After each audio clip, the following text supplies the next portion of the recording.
dónde vino el término nueva normalidad y a qué le estamos llamando nueva normalidad, porque si le estamos llamando nueva normalidad a que tenemos una pandemia, bueno, pandemias han existido desde que la humanidad es humanidad porque los virus están allí y nos rodean. Ahora, ¿cómo hemos manejado este virus en este contexto posmoderno de transhumanidad? Allí ese es el eje de la cuestión. Entonces, cuando nosotros usamos ciertas palabras, ponemos en juego el pensamiento, así como hablamos, así pensamos, y así como pensamos, así nos expresamos. Entonces, desde el momento que nosotros asumimos la palabra normalidad y le ponemos además el apellido o el sobrenombre de nueva normalidad, ya nosotros estamos aceptando que existe una nueva normalidad dentro de lo que tenemos. ¿Por qué hemos aceptado el término nueva normalidad? Porque empezaron a usarlo los medios de comunicación y es el cuarto poder, ¿verdad? Hoy ya no se discute como en los 80 si los medios de comunicación formaban o no formaban opinión. Hoy está claro que construyen el pensamiento de las personas.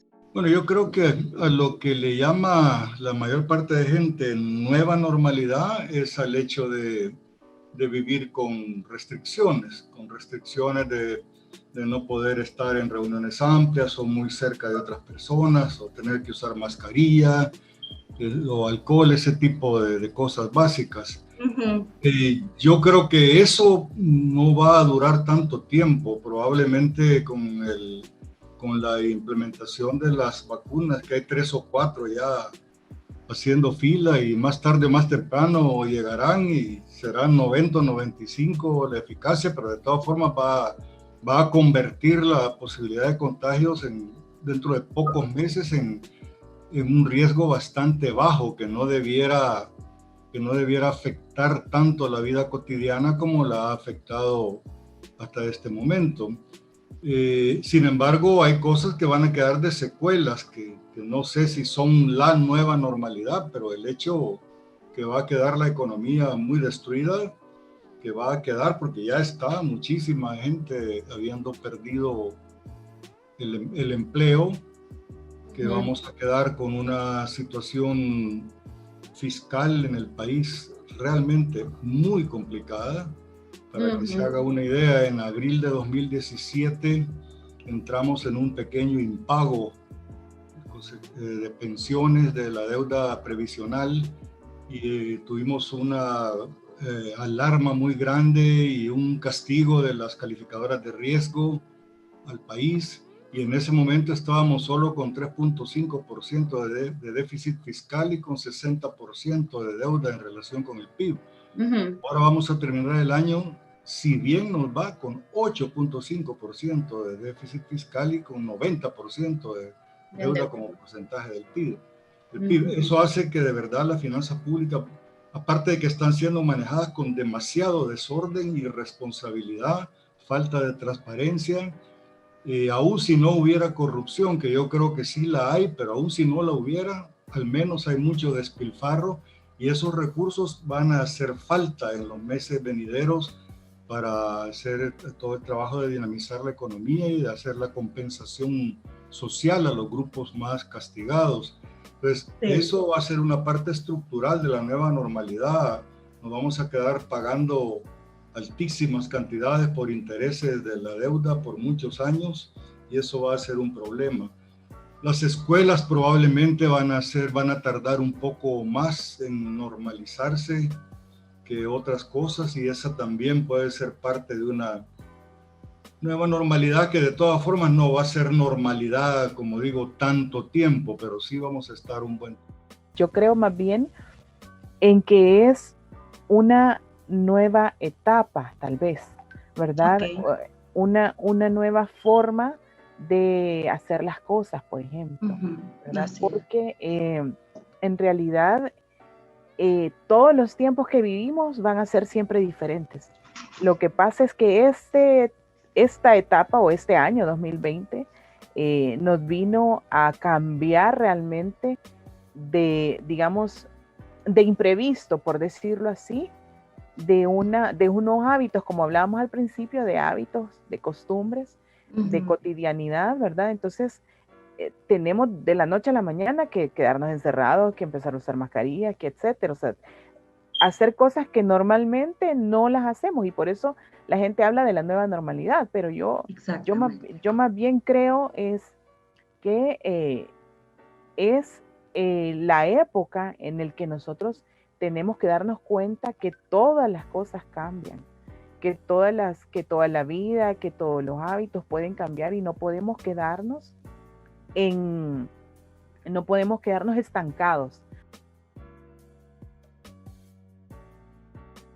En el país sabemos, y por los estudios que han hecho las diferentes instituciones, incluyendo CONAMIPE, por ejemplo, el 95% de las MIPE generan el 35% del PIB en el país. Es bastante.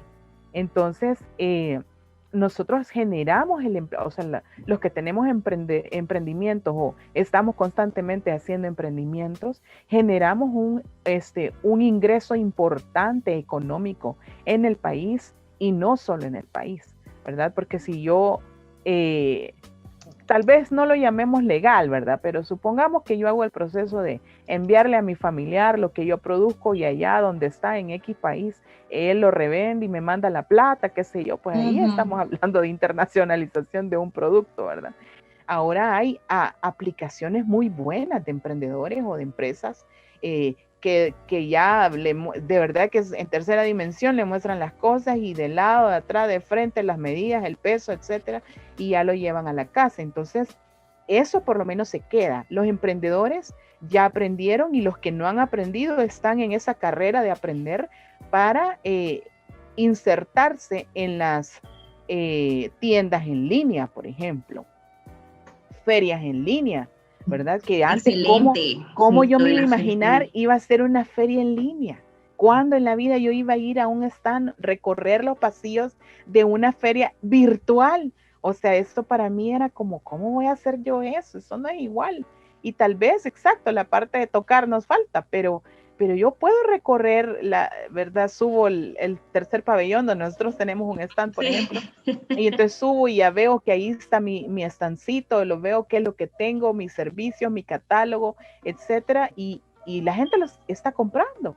Entonces, eso creo que es algo bueno que se queda, ¿verdad? De buscar lo positivo de la tecnología. Yo lo veo bien, pero hay que tener cuidado con todo porque todo es manipulable, ¿verdad?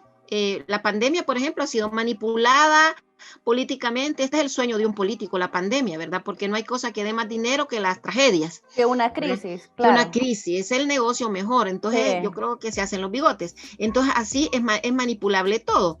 Yo estoy absolutamente de acuerdo. Yo motivo a mis estudiantes pero que se asocien, que formen gremios, que sean cooperativistas, que hagan cooperativas, que hagan emprendimientos colaborativos, ¿verdad? Porque así son más fuertes, ¿verdad? Así son más fuertes, que formen ellos sus boutiques de servicios en internet o en un establecimiento donde ellos, así como los mercaditos ecológicos, pues están los mercaditos de la palabra, del conocimiento, de los servicios, ¿verdad?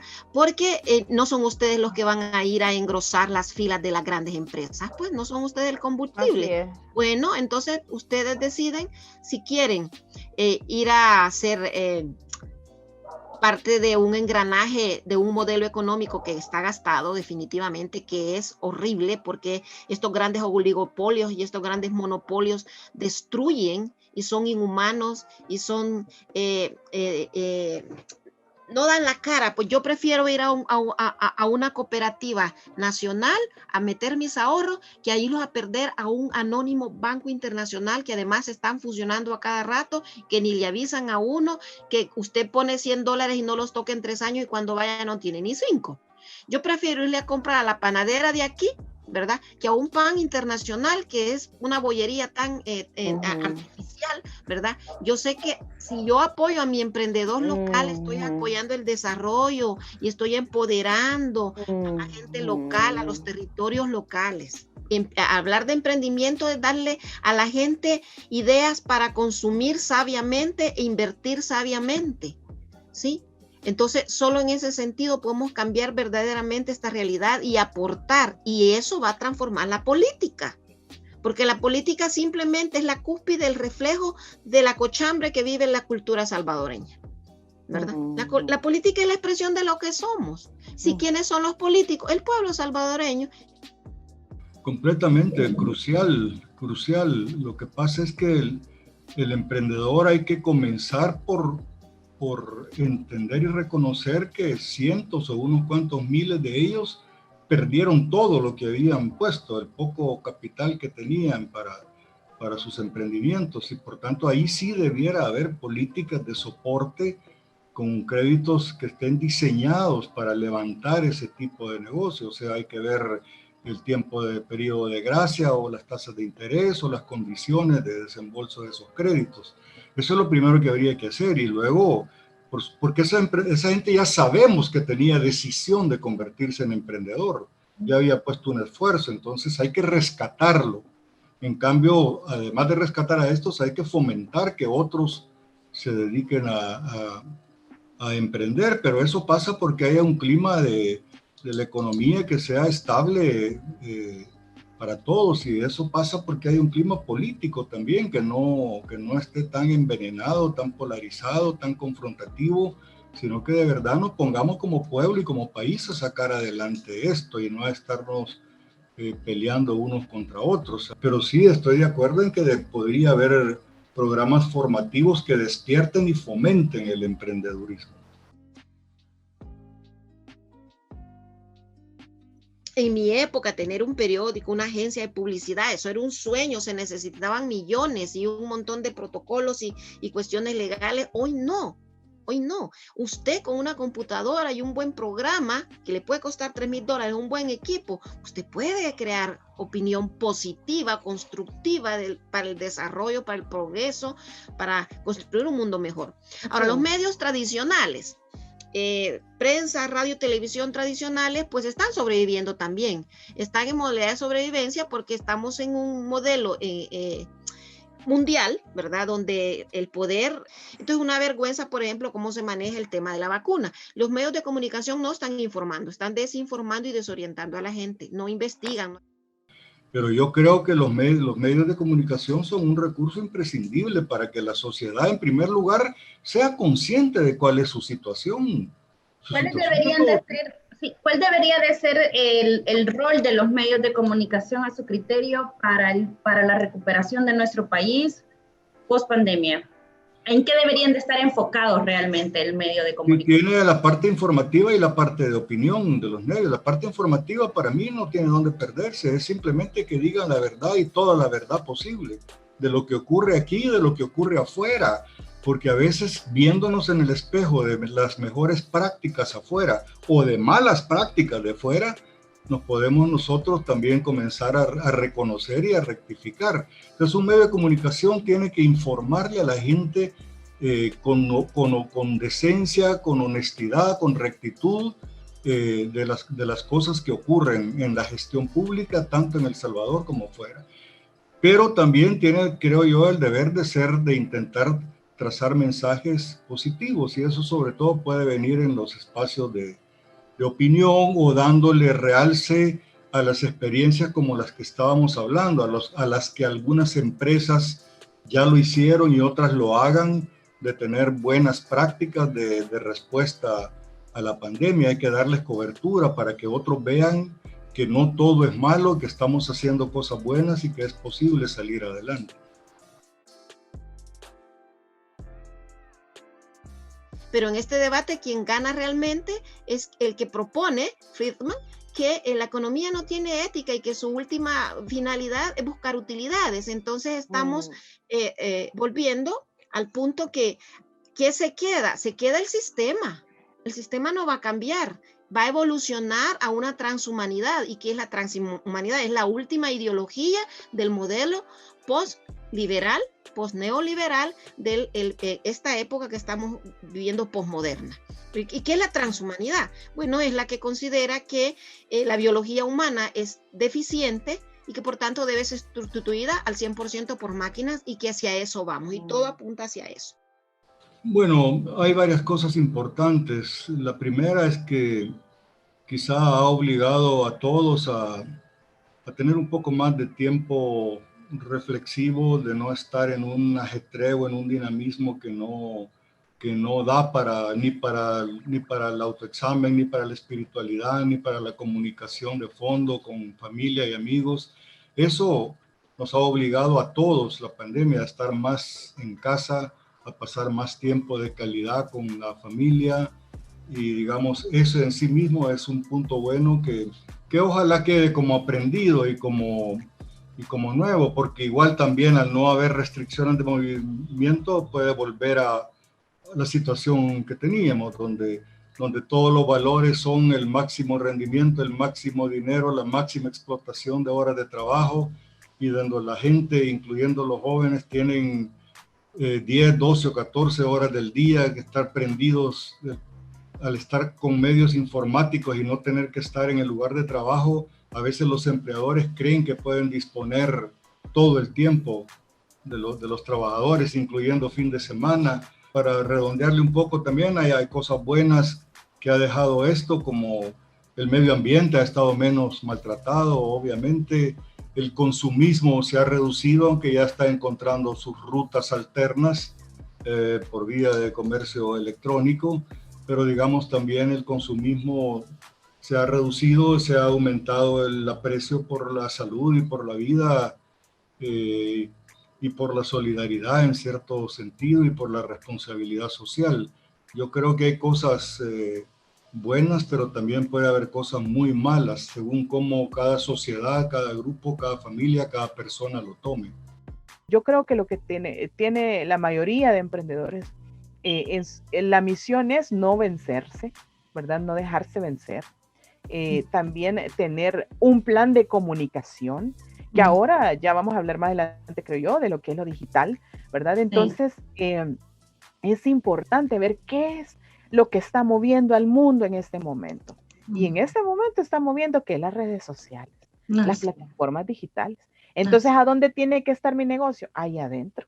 Para mí, por último, quizás dentro de este mismo tema, es las alianzas que yo voy a tener, ¿verdad? Porque yo he visto muchos emprendedores que no sabían ni cómo voy a dejar ahora a domicilio mi producto, si aquí tenía mi digital y la gente venía aquí, ¿y ahora qué hago? Entonces, pero el que fue inteligente le habló al fulano que sabía que tenía moto y dice, vaya, ¿sabes qué? Vos vas a cobrar tu parte de transporte y yo cobro mi parte de producto y aliémonos. En principio, nosotros no tenemos hábito de mantener los lugares que usted pueda hacer turismo limpios, por ejemplo. Ok. Ese es un punto bien grave. Luego, no tenemos en realidad esa educación, porque digámoslo así, es la educación. Esa cultura. Esa educación de que yo no voy a tirar el papel o la bolsa de lo que consumo en la calle, sino que voy a buscar un depósito donde hacerlo, o guardarlo en mi cartera y llevarlo a mi casa y botarlo ahí. Eso no lo tenemos, entonces eso genera rechazo ante la gente que viene, por ejemplo.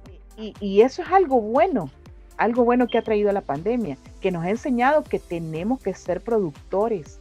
Y estoy hablando de alimentos, por ejemplo, ¿verdad? Tenemos que ser productores, porque ¿qué pasa si cierran todas las fronteras? ¿Y entonces qué comemos? Si todos los tomates, los guineos, los plátanos, todo viene de Nicaragua o Honduras, Guatemala, la carne, ¿verdad? Entonces nos ha enseñado o nos ha dado esa lección que tenemos que también empezar a sembrar de nuevo, ¿verdad? Los que no lo estamos haciendo. Entonces que tenemos que tener alimento a la mano, que si yo me vuelvo a quedar encerrada, voy a tener aquí por lo menos tomates que comer porque yo los estoy produciendo, por ejemplo. Creo yo que sacarle la ventaja, para mí esa es la conclusión, sacar la ventaja. No todas las cosas han sido malas. Si bien es cierto, estamos todavía, porque esto no se acaba, ¿verdad? Esto no se acaba, esto va para largo. De aquí que realmente nosotros tengamos la factibilidad de tener la vacuna de manera práctica o la solución a esta enfermedad bien a la mano, para decirlo así, entonces falta mucho tiempo todavía, falta. Entonces, mientras tanto, tenemos que seguir cuidándonos. Si bien es cierto, podemos salir a la calle, pero sabemos que tenemos que tomar precauciones. Los que no acostumbraban a lavarse las manos, ¿verdad? Ahora saben que hay que lavarse las desayuno, almuerzo y cena y en los intermedios. Entonces, eso es importante, la limpieza, ¿verdad? En el negocio en sí, los protocolos, ¿verdad? Eso yo creo que deberíamos de mantenerlo siempre. Tal vez no tomar la temperatura, ¿verdad? Pero pero sí, cuando ya haya un poco más cuando haya menos riesgo, digamos, de contagio, pues por lo menos dejar que la gente siempre a la mano el alcohol gel, porque venimos de la calle, si no es el COVID es otra cosa.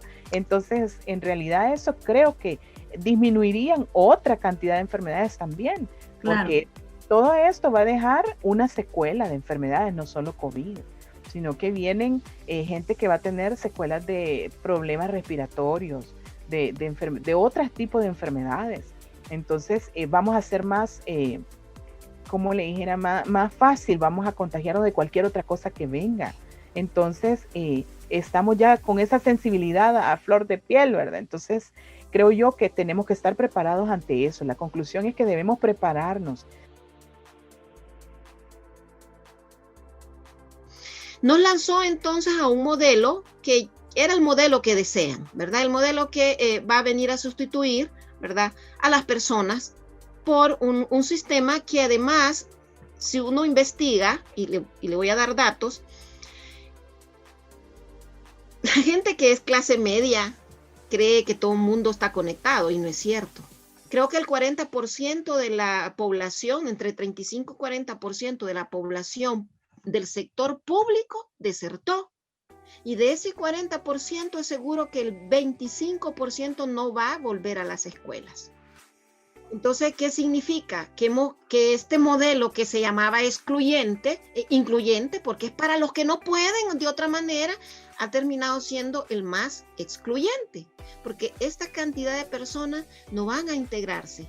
¿Usted cree que la señora que vende cebollas en el mercado, y lo digo de todo corazón porque mi mamá me crió de negocios en el mercado, claro que a otros niveles porque eran otros negocios, pero allí alrededor de nosotros habían señoras pues que se ganan la vida honesta y honradamente con sus hijos a la par del canasto. ¿Usted cree que estas personas, y que son una gran mayoría, hagan la cuenta de cuántas situaciones? Solo en el centro histórico habrán unos 30,000 niños alrededor, con todos los negocios, ¿verdad? Estas personas están en la capacidad de acompañar a sus hijos en procesos educativos si han hecho tercer grado, cuarto o ninguno. ¿De qué manera? Ahora se necesita un teléfono mínimamente inteligente que andará costando $60 y no funcionan muy bien los de $60, ya sabemos, ¿verdad? Mientras más barato, menos inteligente. Los niños hacen las tareas allí acompañadas de su mamá. ¿Cuánto costaría para 3 hijos tener internet con conectividad? Yo creo, y yo hice la cuenta, eso porque yo hice el estudio, yo creo que le costaría a cada familia de 3 hijos unos $50 de internet comprando saldo diario, ¿verdad? Que necesitaría los 3 teléfonos para los 3 hijos porque no se van a estar turnando. Entonces las familias, y eso porque yo lo he investigado, que lo que han hecho, vivimos en una sociedad patriarcal donde siempre se va a favorecer al varón. Entonces, ahí tenemos ya otro problema. Ha excluido siempre a la población más vulnerable y excluida, a las niñas. De las 100 familias que yo investigué, de estas 100 familias, el 88% decidieron que el que siguiera estudiando iba a ser el varón. Entonces ahí tenemos ya otro problema que viene a incrementar el que ya teníamos, que el tema de, pues las niñas siempre son excluidas del sistema educativo. Adicionalmente, nuestro sistema de educación pública, aunque algunas encuestas, para mí, de manera incomprensible, siguen diciendo que el Ministerio de Educación lo está haciendo genial, pero para mí el tema es que la orientación ha sido ínfima en todos estos meses, y no solo la orientación, sino el mejoramiento de la base material de tecnología desde la cual los hogares podían resolver las tareas de los niños. Eso ha creado, bueno, incluso a los colegios más avanzados, algunos de los colegios privados que tienen mucha tecnología, para los papás ha sido un estrés adicional estar haciendo las tareas todos los días en casa y haciendo las reuniones presenciales de clases. Entonces algunas familias lo han soportado y a otras no, a otras la ansiedad se los ha comido y han terminado con unos niveles de agresividad y de violencia.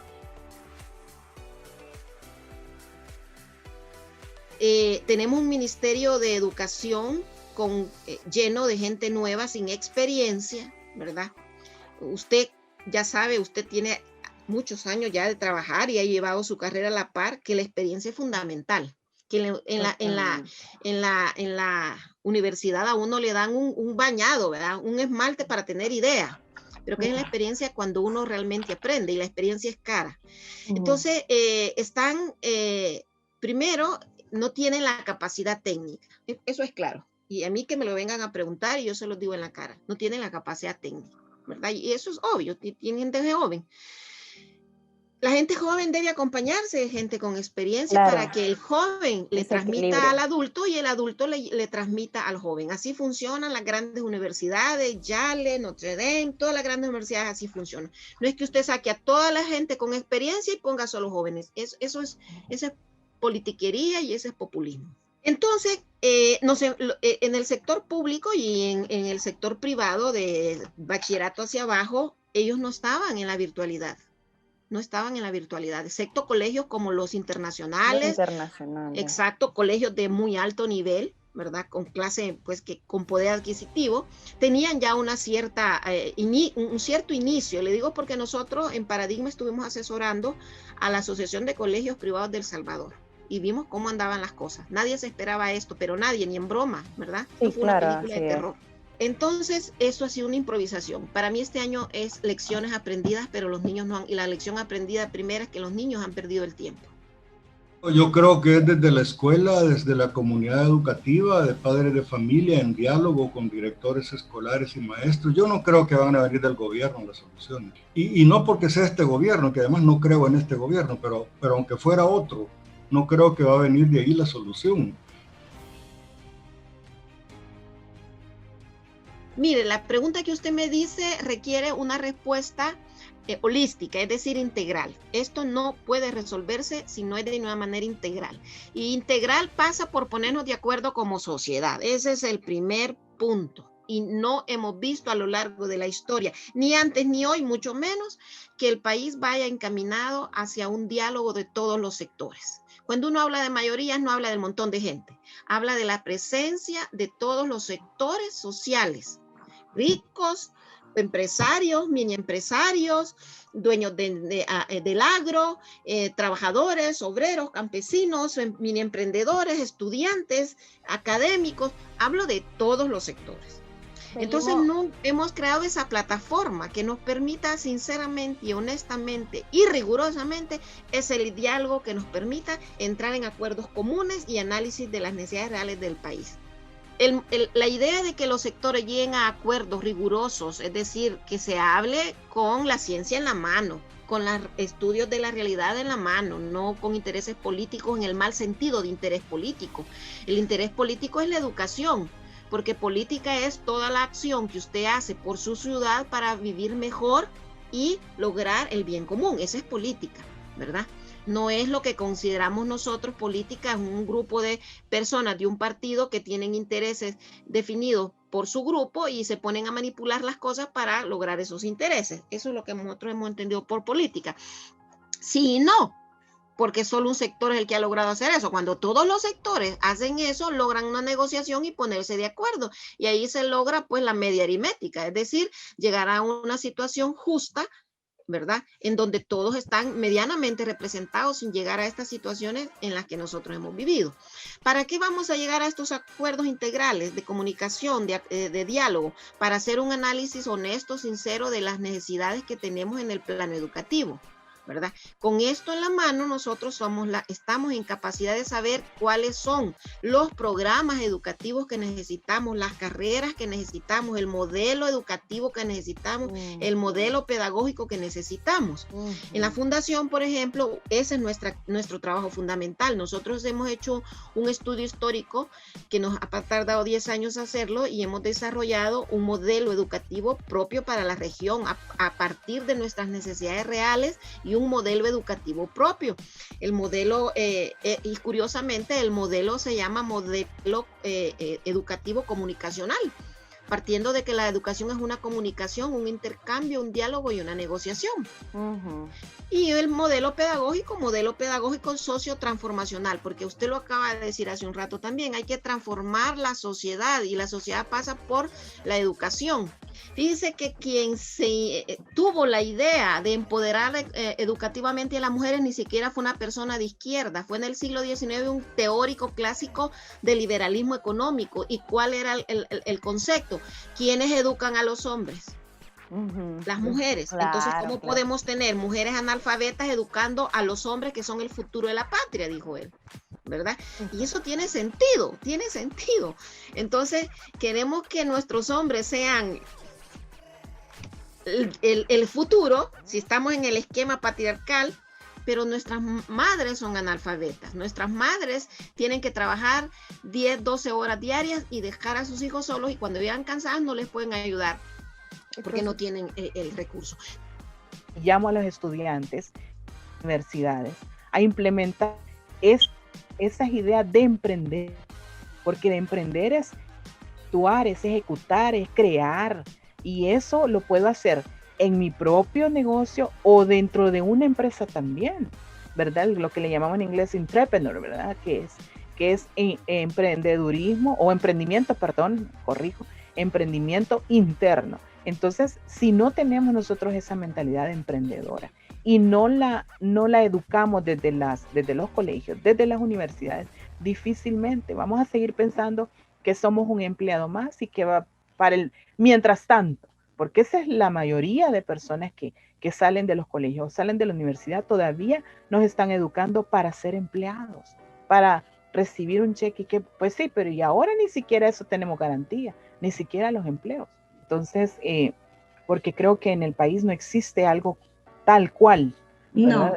¿Cómo realmente, de dónde surge el emprendedor? ¿Cómo puedo ser emprendedor? Y como decía, o sea, no es que estamos diciendo, no hay que ser empleado. Se puede aprender también siendo empleado, pero hasta dónde como persona realmente puedo desarrollarme y luego sí puedo ser empleado mientras aprendo y luego ser socio de mi empleador, por ejemplo, y montar otra cosa. Entonces, ese es el cambio que necesitamos.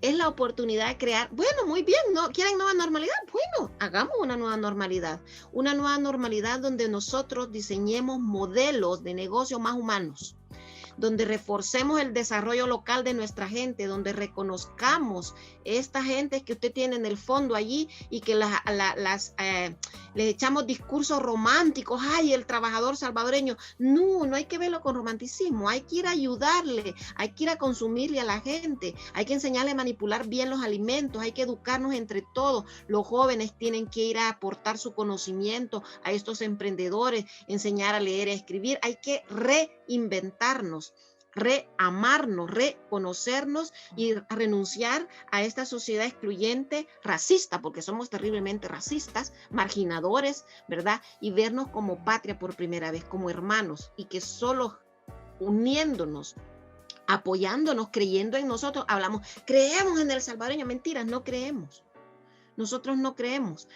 Y la honestidad, todo debe estar, ahí es una cosa fundamental, que sí debemos transformarnos en el tema de la honestidad y la responsabilidad. El salvadoreño es muy, muy creativo, yo lo admiro, yo en pocos países conozco tan creativos como los salvadoreños. Yo que estoy cerca de tanto estudiante año con año, yo lloro de ver qué creatividad desperdiciada. Mire, creer en nosotros, disciplina y rigor, honestidad. Con esos 3 ingredientes, yo creo que podemos salir y reinventarnos, hacer nuestra propia normalidad.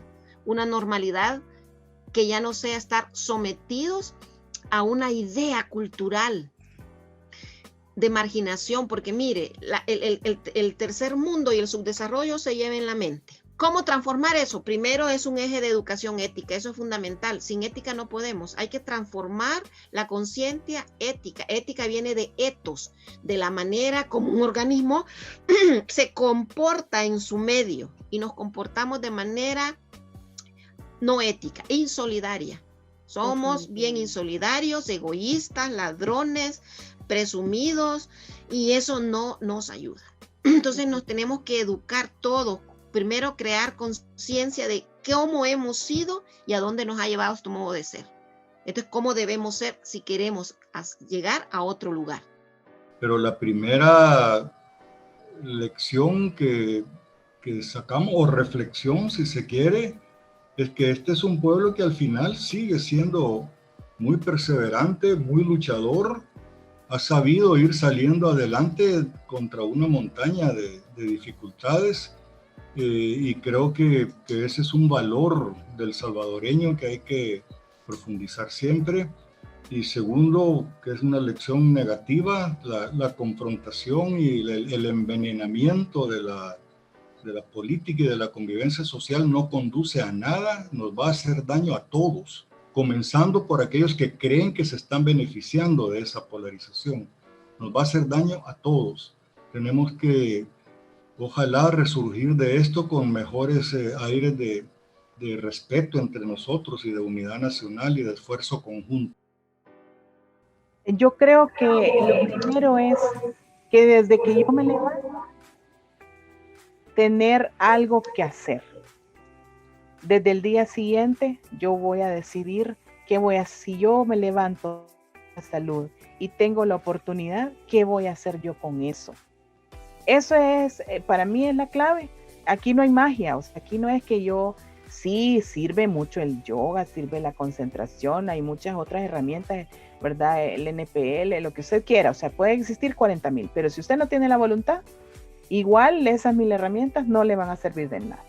Entonces, tener la voluntad de que yo hoy me voy a levantar porque hay una oportunidad para que yo pueda salir adelante, y si tengo familia, mucho más, tengo una motivación más, que es mi familia, y tengo que sacarla adelante. ¿Qué más motivación tenemos? Entonces, si nosotros no aprendemos a automotivarnos y a decir, yo puedo, porque el problema es que no queremos intentarlo.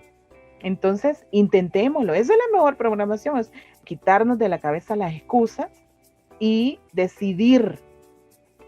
Y luego que decidamos que quiero, ejecutarlas.